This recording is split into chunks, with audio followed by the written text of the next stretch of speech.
important for workers to feel good in their environment. I think it is vital for people to be measured by their skills and by their achievements and not by their race or religion or less gender, of course. So I'm very happy to see that we have a lot of women also here that are professional women. Personally, I think it is very important also to have men included in these discussions, because men are also the ones that provide the spaces for women to have careers and to grow in their workplaces or in their environments or companies, however you wanna say it. So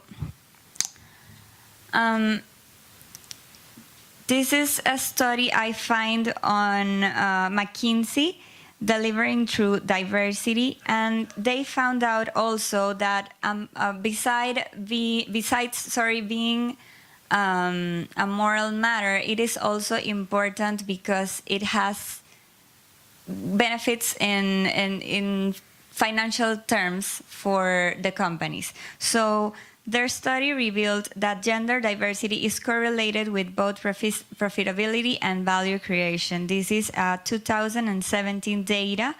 And for gender, the executive team chose the strongest correlation.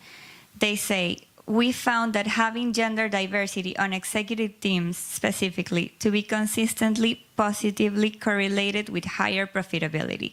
So it is also already proven that having women and having diversity in all of their ways in a company adds to their value, to their innovation, to their creativity, to all of their areas. So, well, this I already read. So, also I found a study on Egon Sanders, How Profit Flies in the Wings of Inclusion. This is a study they did on airlines, but I wanted to add it because it also adds the roles on maintenance, every role that an airline has. So they say that, for example, in our region, that is Latin America, it says Latin American airlines executives are among the younger on average, and they are strong in experience at different airlines, but very low in gender diversity. So I'm just showing you facts that show that we still have a long way to go in terms of gender diversity or gender equality. This is a data from the FAA in the United States, because in Latin America we still have a statistical problem because we do not have so much data. So I'm going to use the United States for this case. And as you can see, I have it here, according to the FAA in the United States, there are 286,268 mechanics, out of which only 6,855 are women. That represents only 2.39% of all the mechanics in the United States. That is a very, very low. Number, and we know that we have the capacity, but of course there's a long way to go in terms of policies from the companies to help their women grow in their positions. So I think we can start the discussion now, and I'm just gonna, I put the question there just to help guide the discussion better. So I'm just gonna do the question and you can all answer, and please feel free to interrupt or say anything. So, how you first got interested in aviation, and how did you start your career? So I don't know if you want to start, Tiziana, or maybe Liliana. Okay. I think it's okay. Yeah. So hello everybody. Thank you for coming. So I started a career in aviation by accident. I finished the language school and I was looking for a job where I could practice English, French, Spanish. And there was at the time, the vice president of Alenia is an Italian manufacturer of aircraft parts who was looking for, he didn't speak English, and he was dealing with Boeing and Douglas and ATR, and he was looking for an executive assistant who could help him with the meeting and the translation. And I just took the job, it was a good opportunity, and then I discovered the aviation and aeronautical world. And I had a very deep insight because I was attending all the meetings, at the manager level and doing the correspondence. And then I became passionate about it. So I was lucky. In my case, it was an accident as well. My mom had an aircraft refueling company in Belgium. And she asked me one weekend to help refuel airplanes. And I complained and complained and complained, like, really, I don't want to deal with airplanes. But I did it because I was 15 years old, and you do what your parents say. And since that weekend, every weekend and every vacation, I was at the airport refueling airplanes. Somehow the jet fuel bug got into my system, and here I am. 30 plus years later, I still love it. Well, I guess I was accident as well. I guess accidents, that's not a good thing, accidents in aviation. But I actually answered an ad. I was straight out of high school trying to figure out how I'm going to pay for college. And there was an ad in the Miami Herald saying, computer data entry will train. I'm like, okay, data entry, I wanted to study computer science and accounting. So I answered it, and I entered a lot of cards for many, many months. And I was 16 years old. So I've been in aviation all my life, and therefore, that's how I got in it. Well, hello everyone. Thank you for being here. My case was not an accident. I really love airplanes, and since I was a kid, I asked my dad to take me to airports and just to see the landing because I just love it. So it was easy. As soon as I finished university, I wanted to go to an airline, and I also love to travel. So it was an easy decision. It was not as easy to enter in an airline, but it was easy to know I wanted to be there. And I share with you, as soon as you get, you don't want to get out. And I think that can be a problem, at least for me, because after working with airplanes, what else do you want to do? I mean, is cars? I don't know, not really. It's like, it's nothing is compared to working with an airplane. And to be in a hangar and to have the opportunity to see it every day, I will not change that for nothing. Even if it's car, even if I have the best opportunity, I think as soon as you get into your blood, you don't want to leave it. Completely agree. So, which do you consider were the key factors that boosted your careers? However you want to do it. Yeah. Okay. Passion. I love what I do. I get paid for do what I do, so that's easy. Also commitment for the company. That is important for me. Do the best every single day. I'll learn from the technical part. I think in our work, you need to be interested in the technical part. But I will say that it's not just about me. I will say it's just about the company we represent.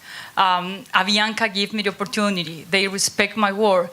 They give us recognition. And I wanted to share also that at Avianca, out of the total employees, 40% are women. And out of the executive jobs, that means vice president, directors, and managers, 43% are women. So for me, it's not just about us. It's about the company giving us the opportunity. And that's kind of key for me.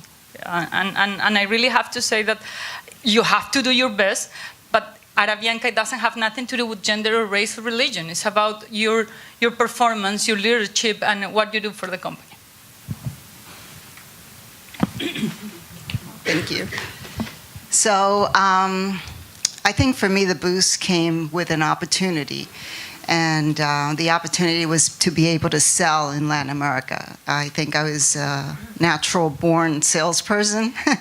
I used to create little gadgets, if you will, when I was a little girl and go around and sell it around the neighborhood. So when I was in the company entering cards with information, I was asked by the president of the company at that point if I could help him translate because he had some customers coming in from Latin America.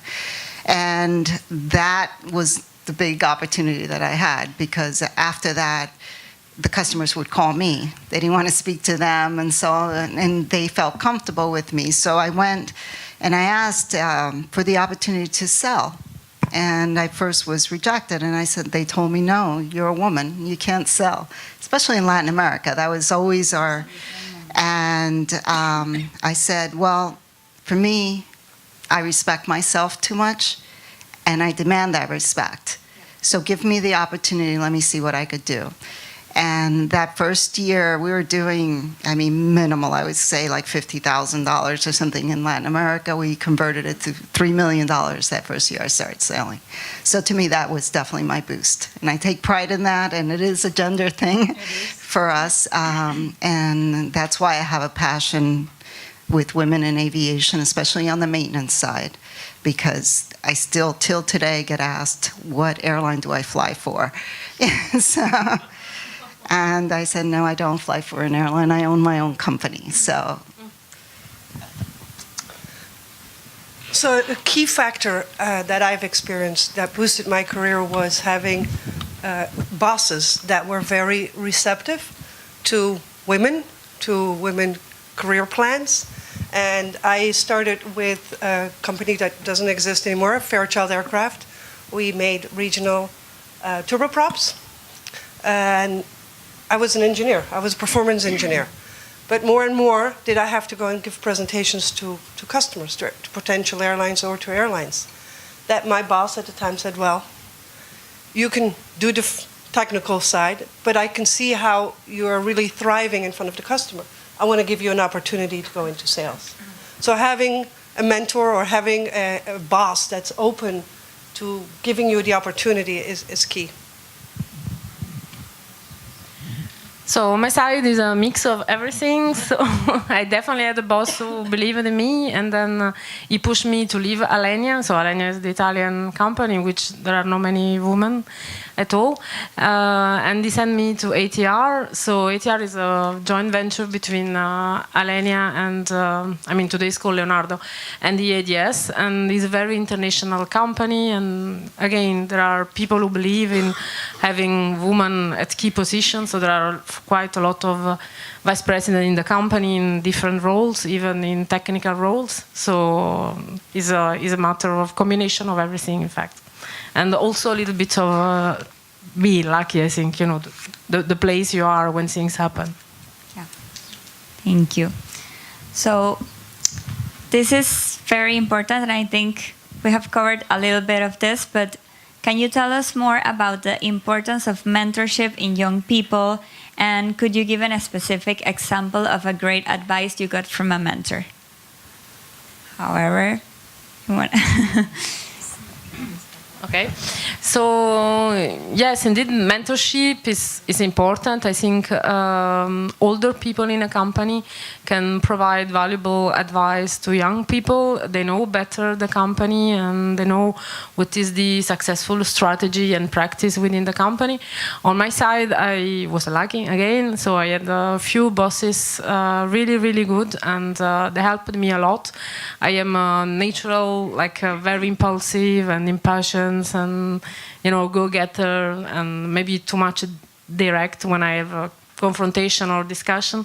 So I've been, mentored to calm down, slow down, breathe, and take the time before opening my point of view and be more diplomatic. I didn't achieve everything, but I think mentorship is not important just for girls or women, it's for everybody. And it doesn't have to be one person that has to be or can be your mentor. I believe in what I call my personal board of directors. When I make a major career decision or even life decision, I don't just talk to my mentor. I talk to 3 or 4 of them, and they all give me a different perspective. So then I can make the decision myself. I own the decision, but I get input from either technical experts or subject experts or a family member, but I don't rely on just one person. And I think that's a key to anybody in this room, young or old, that you don't have to make a decision without input. Maybe it's because I'm an engineer, I like data, I like facts, I like different points of view to then make my own decision and own that decision. Well, that's a hard one for me because I have to make a lot of my own decisions. But I think to me, again, going back to the passion is being able to show and mentor younger girls on the women's section that, you know, aviation is a career, that you don't just have to be a flight attendant or sell tickets. You could be a mechanic, or you could be an engineer, or you could be a system developer. You could be the CEO of an airline. And I think if more and more of us use our experience that we've gained through so many years in this industry to teach and talk and expose the younger generation that aviation is a career for all of us, I think it'll be really, really good. So when it comes to mentorship, that to me is my goal. Well, for me, mentorship is more about being an example for the young people that want to be part of this world. I do have the best ones. Some of those are still in the industry, and I was very lucky because that was part of the success of my career. Having all that people to support us, to give the best advice at the best moment, I think that really make a difference for us. So I share completely with Lee Capel that we need to be that mentorship, that example for so many girls that are getting out of the schools and they want to find a solution. And well, for me, I will say that the best example of a great advice is so many of them say that you will always be first a person that are a professional, and that's real. That has to be here in this industry, in all of them, and to bring the best people to my team. Their results are my results, so I really encourage to bring the best people, and it doesn't matter if they are girls or boys. I just want to have the best one, and that really make a difference in my career. And I agree with you because sometimes, as you said before, one get into aviation, and I'm sure it was your experience and some of the women that are here that you got by accident into aviation. But maybe it's better for the professionals that are already in the industry to show all of these girls and boys and young people in general that they can be more of what maybe they think they can be. So Aviation is more than pilots and than flight pilots or attendants. flight attendants, exactly. So the next question is, from your perspective, what is the biggest challenge the aviation industry has to overcome to improve the gender gap? Can we ask the audience what they think? Yeah, that's coming later. No, I'm kidding. I think No, but we this is a can. good question for Yes. the audience to as well. Yeah, I mean, if anyone has a comment, I think- have a comment, actually.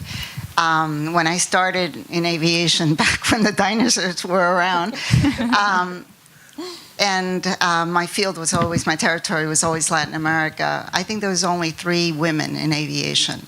And I see some women who were here a little bit after me, but they're still here, and they know, like, this conference, the CCMA, was almost all men. And we were kidding a little while ago about how it was, like, really unique because during our gala nights, there was 3 women to dance with, and that was it.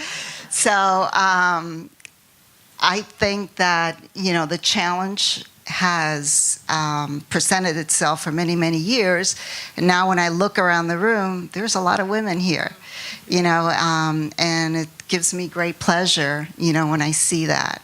But there's still a lot of challenges to move forward. If I can make a comment. of course. Do you?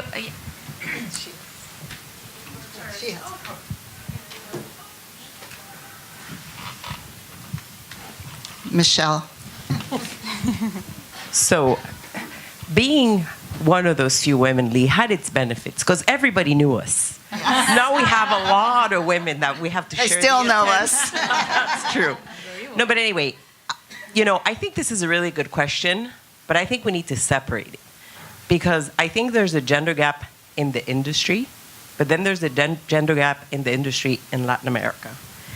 And we can fool ourselves to say that it's the same. It's not.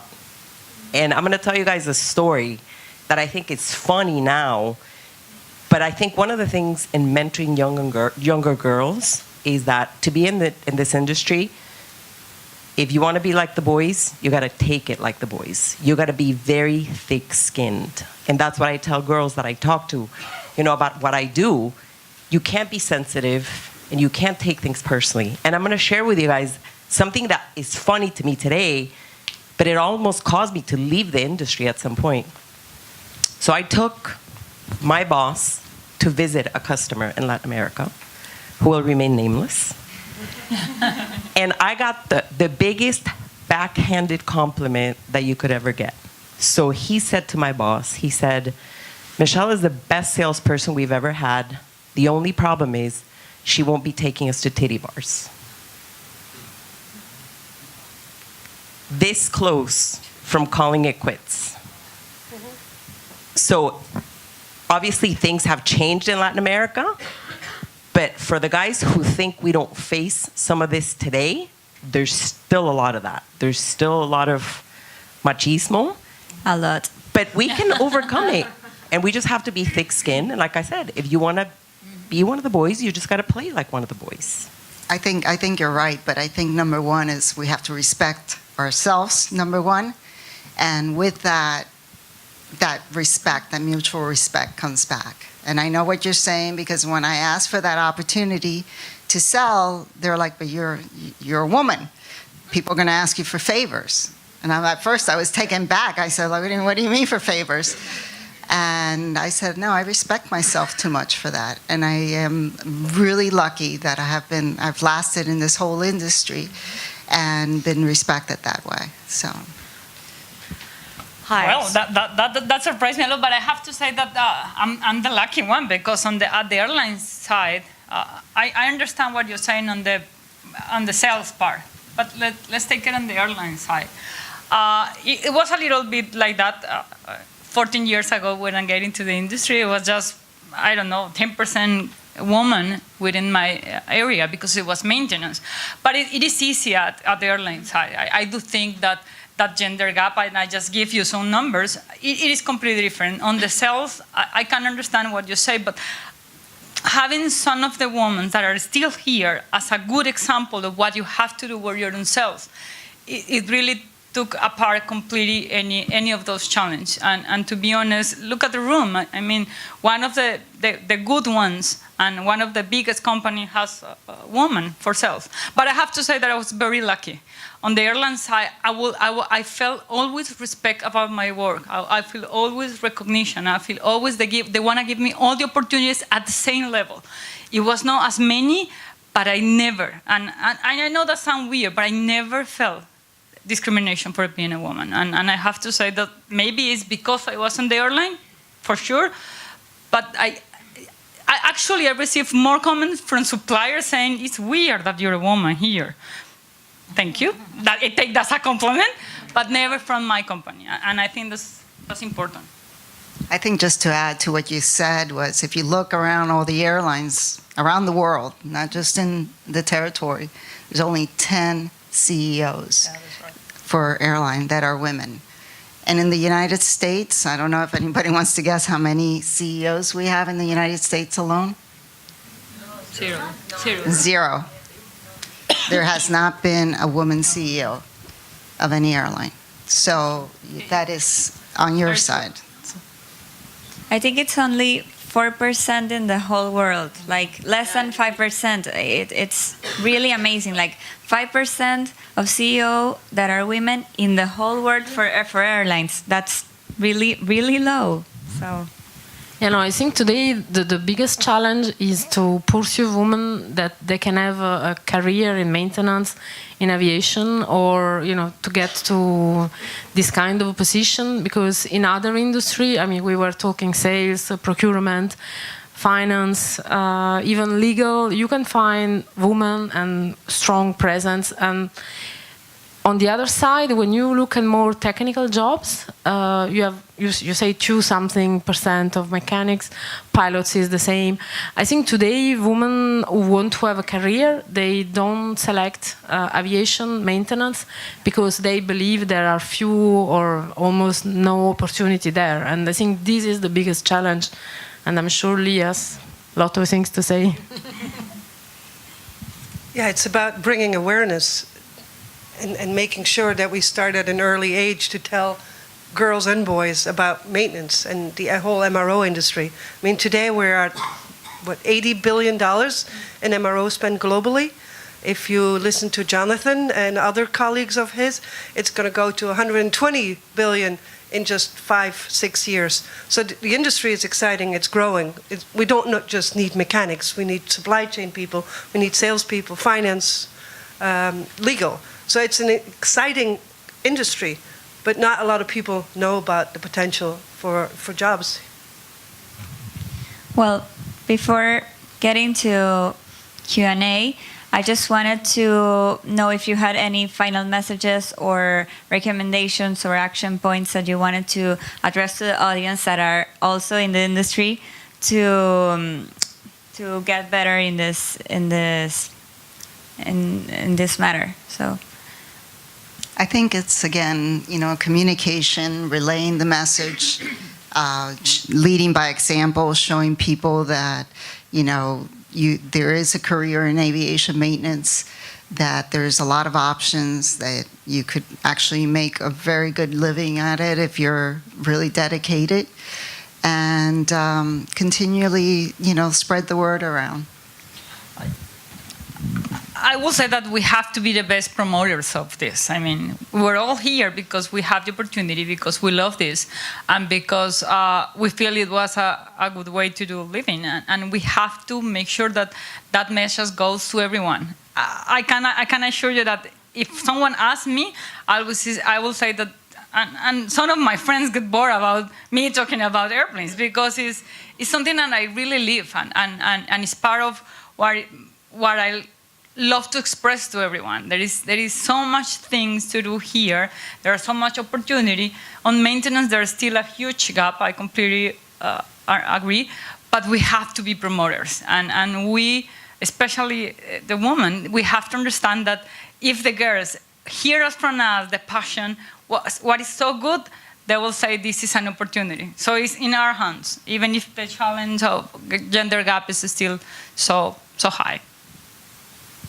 Yeah, I was thinking we should start from maybe middle school, high school, to go to see the student, speak about the opportunities, maybe even scholarship. I mean, if the industry, and I mean the actors or the leaders in the industry really want to encourage women to think about aviation, we should start when they're young and open opportunity and make them believing in the world. And I think you were saying at the beginning about profitability and value. I think the combination of men and women in aviation or in other, other field, is a good one, because we can bring, I mean, we're quite different, but we can bring each one our own quality and way of living, and we can only be winning. But we really need to work from early age to make students and people who want to have a career to believe in aviation again.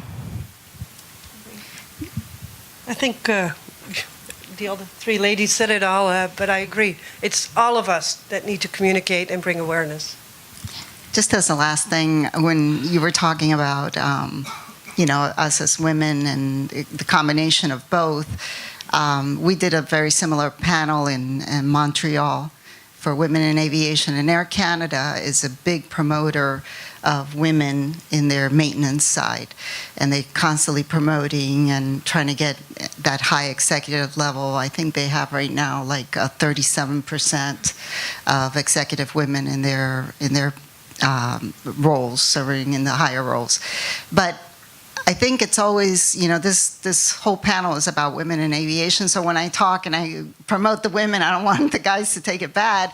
It's just that this is the reason we're here, is for for the awareness of women. But I think women, we think a little different.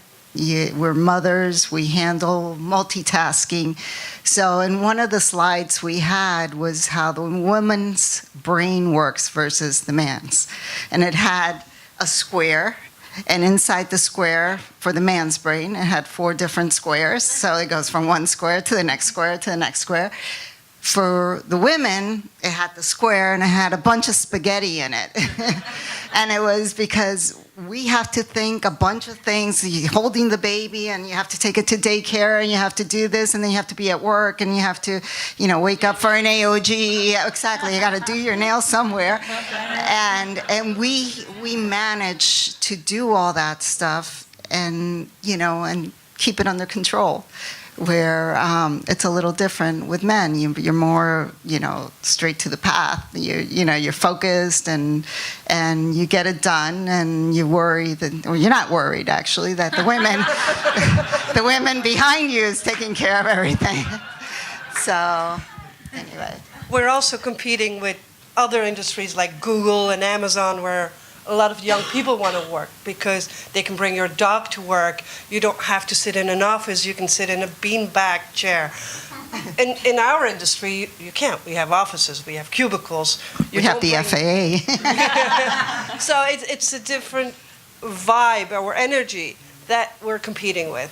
So for girls or boys, that it's everybody who's in this room and the bigger ballroom, we're all aviation nuts or geeks or passionate about it, that it's all our task to bring more people into this industry because there's not going to be enough at the growth we're all facing.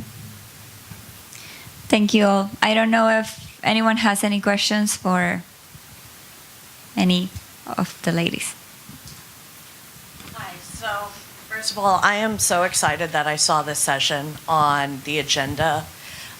Coming from a corporation where I'm currently last year's president of our Women's Business Resource Group. And it's exciting to see that this is going outside of the United States. It's translating to Latin America, Europe. We are seeing the emergence.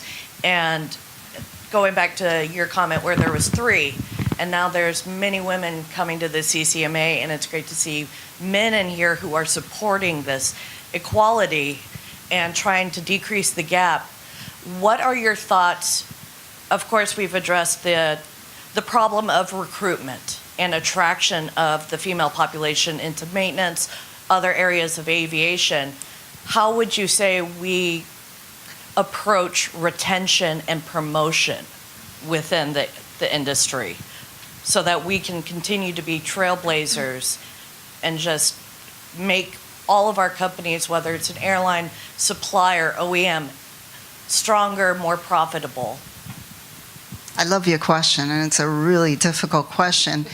And I'm really not one in my position to answer that because in my company, I'm the top, right? So, but I would love to pose that question to some of our corporate women who are sitting here, that I'm seeing many of them, on how you feel about that, and then, obviously the panel here. If you had asked me that question 20 years ago, I would say women have very little chance in the companies I worked for promotion. But if I now look back at those companies, they've seen the light. They have women programs. They have mentorships. The landscape looks totally different than it did 20 years ago. So the communication, the awareness has paid off because there's a lot more women here today, but also in big defense companies like Lockheed Martin, the top is a woman, where 20 years ago you wouldn't even consider a big defense company like Lockheed Martin having a CEO who's a woman. So I think we still have a long ways to go, but I think we've made significant progress in the last 20 years. I will say promotion, to be honest, doesn't have to be with gender. I mean, it's about your result, your performance, your leadership. And I can say for myself and for the company I work for, you won't have any difference. You make the difference. It doesn't matter who you are. But for retention, I will say there are some programs that can help. And for sure, home office is one of those. Why don't say it openly? I mean, for many of the women I work with, it makes a difference. So I think there are options to do a better way to retain a good people. And if you're good, the company want to have you there. But on promotion, I will say that should not be any difference at all. It used to be, and I have to say that was sad, but not today. On the airline side, I'm really sad to see there are differences on the sales, but I will say that it shouldn't be. Yeah, on ATR, ATR in France, the headquarters, they have implemented 2 days a week of working at home.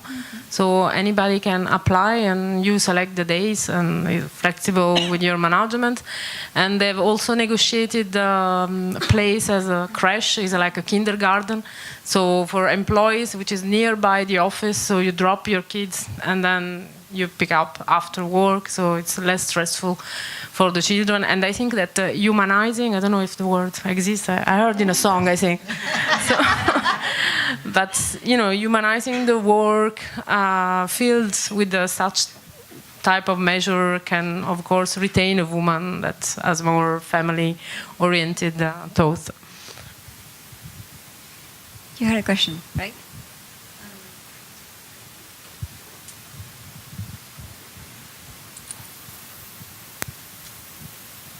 Thank you. Angelica with Collins Aerospace. I started 30 years ago, and I have seen a lot of progress. I think that the industry not only needs women, but needs the best professionals, no matter gender. I agree with you. And I have seen during so many years, I'm from the dinosaur era as well, that we had made a lot of progress in the industry. However, what I have seen is that so many women have give up on being mothers because they have that passion for the industry. So I agree with you, and Avianca is a very, very good example to follow because I see a lot of women working there. And now with the program with the home office, it's a big difference. So that's an example to follow. But it's also important when you say 39%, it's because not everybody is willing to give up as a mother to keep a job. Myself, I had 2 kids. I wanted more. I didn't have more because of that. I stopped working 2 years after each kid because it was really hard to get back to work because there were no programs. So I encourage all those women that today have some power to plan on home office. That's the way that we will get more people, more women in the industry.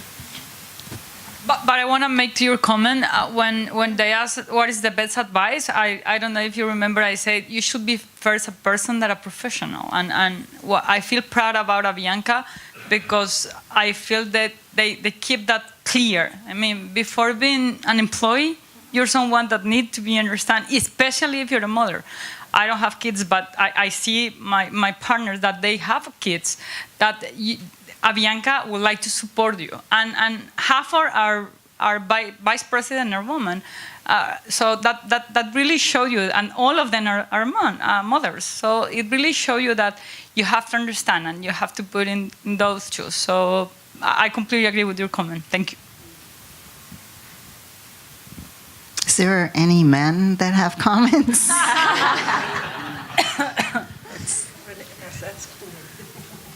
have a comment? No.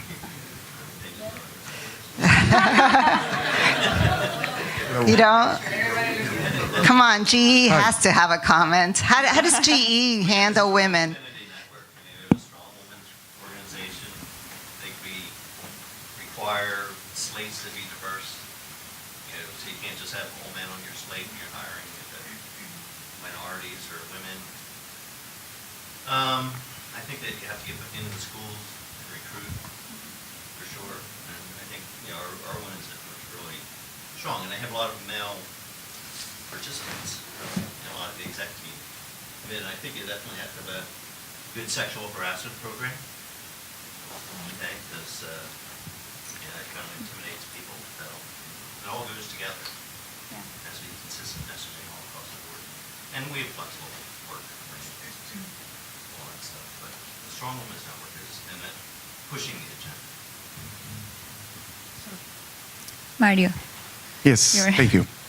I work in a company that we have 140 technicians, and sadly only 2 of them are women. I know from the challenges that you were mentioning, here in Mexico, cultural reasons are very strong because I'll say dads doesn't want their little princess to go there and study aircraft mechanics. That's one reason.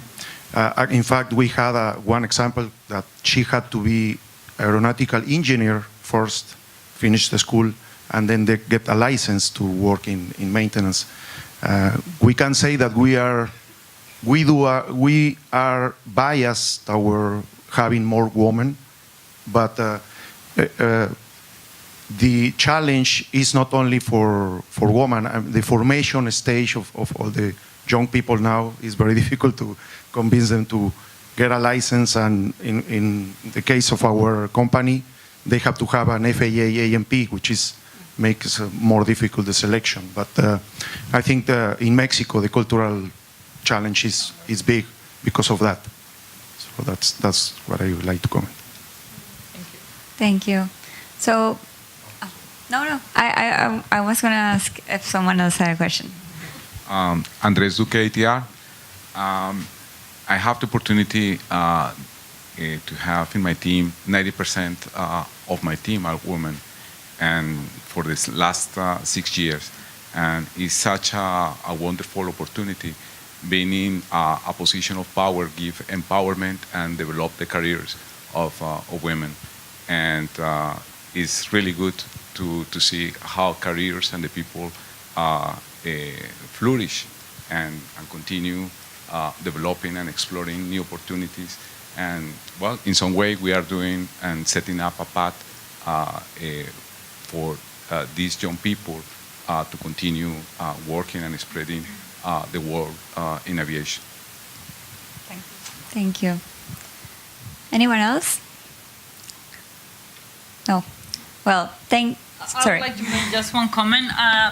And thanks to Angelica, because I think it's in our hands.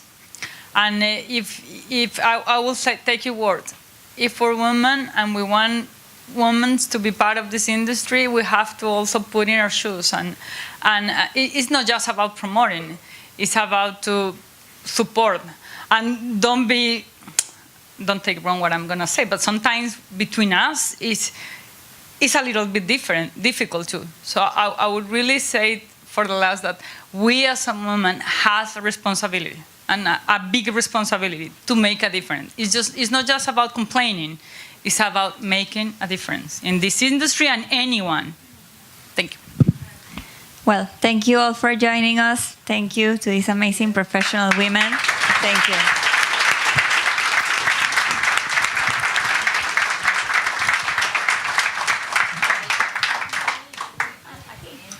You're like me. My mentors told me the same thing. Take the same thing. Be quiet, breathe.